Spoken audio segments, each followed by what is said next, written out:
दोस्तों, कल की कहानी में आपने सुना कि विद्या बहुत डर जाती है और वे दिव्य शक्तियाँ वहाँ से वापस लौट जाती हैं।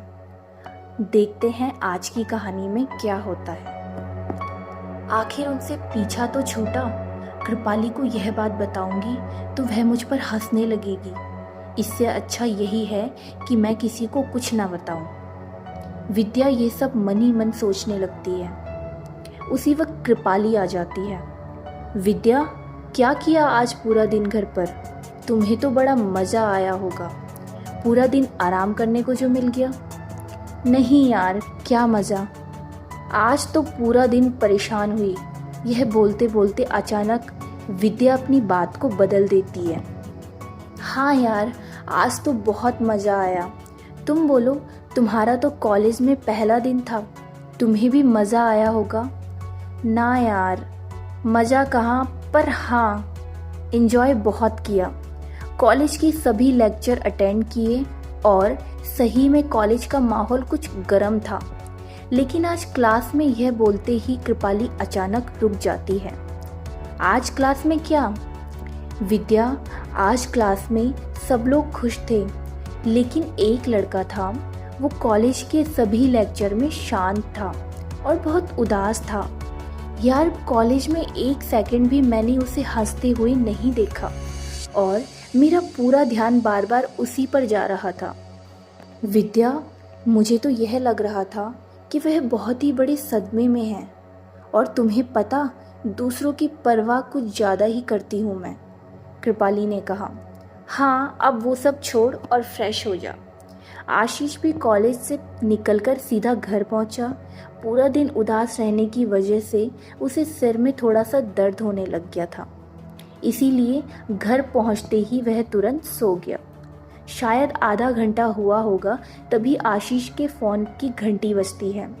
वो नींद में ही फ़ोन उठाता है और सामने से आवाज़ आई, क्यों भाई, किसके ख्वाब देख रहे हो कि अब तक फ़ोन ही नहीं किया?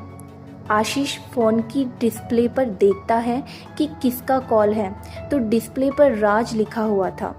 नहीं भाई, किसके ख्वाब में खोना, ये तो नींद आ रही थी इसलिए ज़रा सा सो गया था।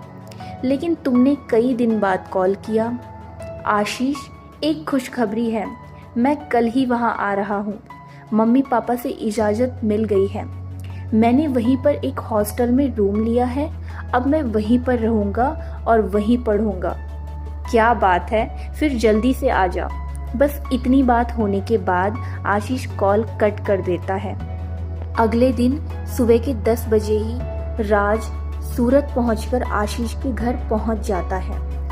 सुबह के 10 बजने के बावजूद भी आशीष बेड पर आराम से सो रहा था। राज का स्वभाव कुछ अलग ही था। उसे मजाक और मस्ती करने की बहुत आदत थी। किसी भी व्यक्ति के साथ कुछ ही क्षणों में वह घुल मिल जाता था, जिसकी वजह से वो कभी अकेला नहीं पड़ता था। आशीष के घर जाकर गहरी नींद में सोए हुए आशीष को उठाया। यार, कौन है अभी? धीरे धीरे उंगलियों के सहारे खुद की दोनों आंखों को खोलते हुए आशीष अपने सामने राज को खड़ा हुआ देखता है और उसकी खुशियों का ठिकाना नहीं रहता।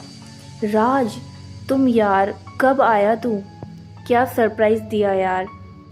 अरे वो सब छोड़ और जल्दी से तैयार हो जा। मुझे अभी विनय और विपुल से मिलना है और बहुत सारी बातें करनी है। विनय?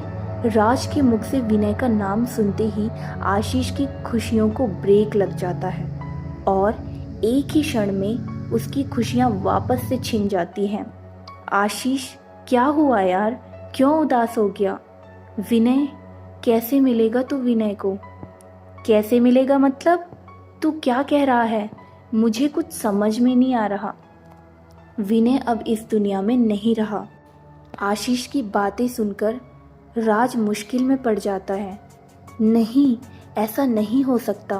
विनय हमें छोड़कर कभी नहीं जा सकता। प्लीज़ आशीष, एक बार कह दे कि यह बात झूठी है। विनय की मौत के शब्द राज पूरी तरह से उसका सर घूम चुका था। यही हकीकत है, यह कहकर आशीष ने पूरी घटना राज को सुनाई। यह बात सुनकर राज के पाँव के नीचे से जमीन खिसक गई। फिर पुलिस ने विनय के कातिलों को ढूंढा या नहीं, राज ने पूछा।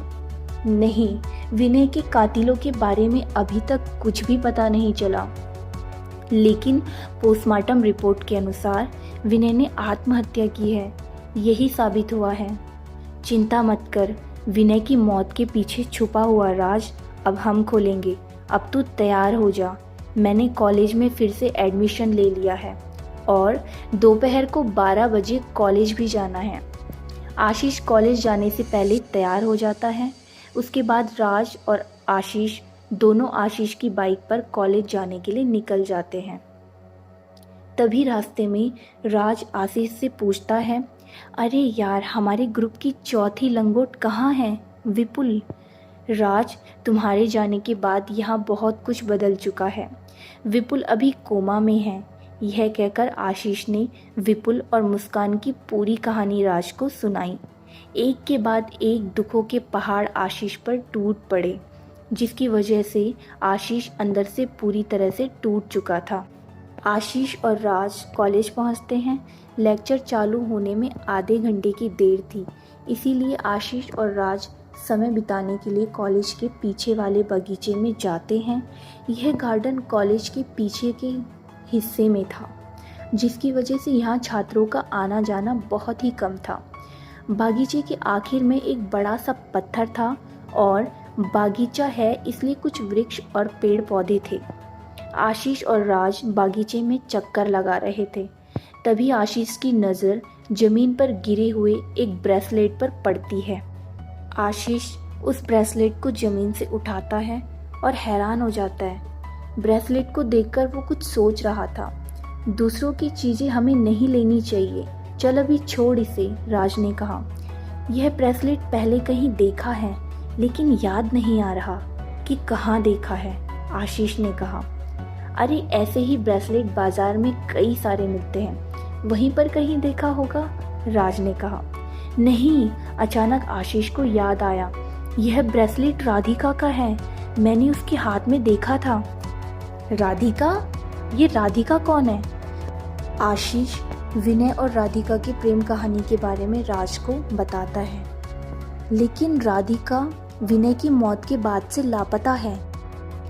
राधिका का ब्रेसलेट लेकर आशीष और राज थोड़े से आगे बढ़ते हैं, तभी उन्हें किसी की बदबू आ जाती है और वे दोनों अपनी नाक बंद कर लेते हैं।